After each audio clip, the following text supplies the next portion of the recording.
Hello everyone. I wanted to take a few moments today to talk to you about what an honest bank would look like if you saw one. Most of us, if we live in America or actually anywhere in the world, have never seen an honest bank because the banks that we deal with throughout the world are fundamentally dishonest enterprises.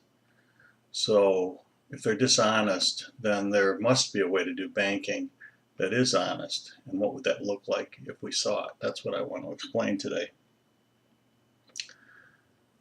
What you're looking at is representations that I have of different institutions and of myself.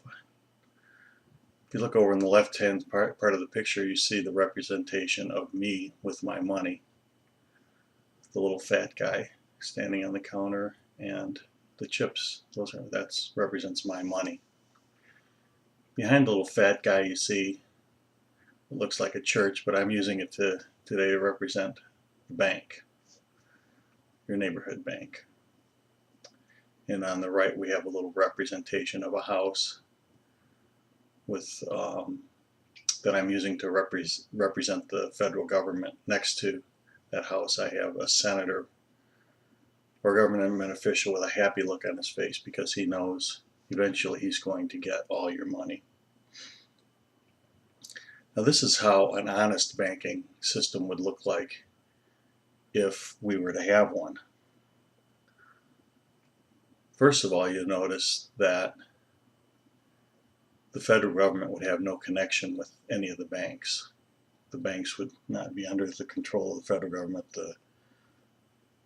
The banks would be private institutions, and the federal government would not be able to take money from them or manipulate them in any way. So here's me, and I want to take my money and I'm going to take it to a deposit at an honest bank. So what I do is I have 10 chips here, and we're going to say that those are real money, just for the sake of argument right now. So let's get a little guy in the picture. And I'm going to take these chips and put them over in front of the bank, indicating that the bank has them now. Okay, the bank has my chips. All right, what does the bank do? An honest bank would give me a certificate of deposit saying that I had deposited my money with them, my 10 chips. And the bank would say to me, if you deposit those 10 chips with me anytime that you come back and want your money, I'll give it to you. We're just a holding place for these chips. We're not going to lend it out or do anything with it. And you can have your chips back at any time, and they would call that on-demand deposit. In other words, anytime I want to come back and demand my chips back, I can get them. So if I'd come back tomorrow and say, hey, I want my chips back, they would have them there in the bank and would give them to me.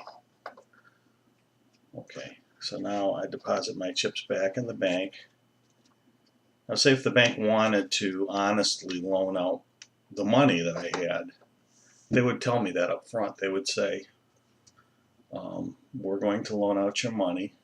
You can't have it back anytime you want. In other words, it's not a demand deposit. We'll give it back to you in 6 months. So we're going to loan out your money for 6 months. You can come back in 6 months and get all of it. So if I come back 6 months from now, I could get all my money. If I come back tomorrow, I can't. If I come back tomorrow, then there would be a stiff penalty for trying to get my money out, or I couldn't get it out at all. All right. And if I wanted to deposit my money in that fashion, where they would keep it for 6 months, I couldn't get it back, they would pay me an interest rate.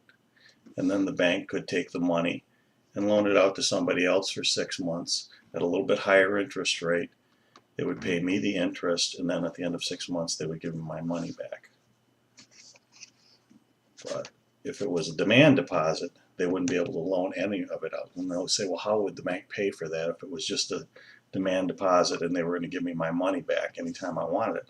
Well, I would actually have to pay them, because to do that, a fee for storage, because that's really all it is they would just be storing my money. if they would give it back to me at any time. So the bank, once they got this money, if it was a demand deposit, would keep all of it. If it wasn't a demand deposit, they, in other words, I collect interest on it, then they would tell me how long. There would be different lengths of time. Say it was 6 months. In 6 months I could come back and get my money. All right. So they might say if it wasn't a demand deposit and they were going to loan it out, say they loaned it to the federal government for 6 months, they would pay interest. They would give the money back in 6 months. I could get my money in 6 months plus interest, and then the bank would have their operating expenses, which would be a portion of the interest. Right, and that's how an honest bank would operate. So any service that the bank provided you, you would have to pay for. If they were just storing your money, you would have to pay a fee for that. If they were giving you a checking account, you would pay a fee for that. That's how the bank would make their money, but they would always have your money there. So if they were an honest bank, so that you could come and get it. So there could never be, in this kind of a situation, a run on a bank where a bunch of people would come and try to get their money out and not be able to do it, because the money would always be there in the bank. It would be insured, and you would know it was safe because it would always be there. That is not the way that banks operate today.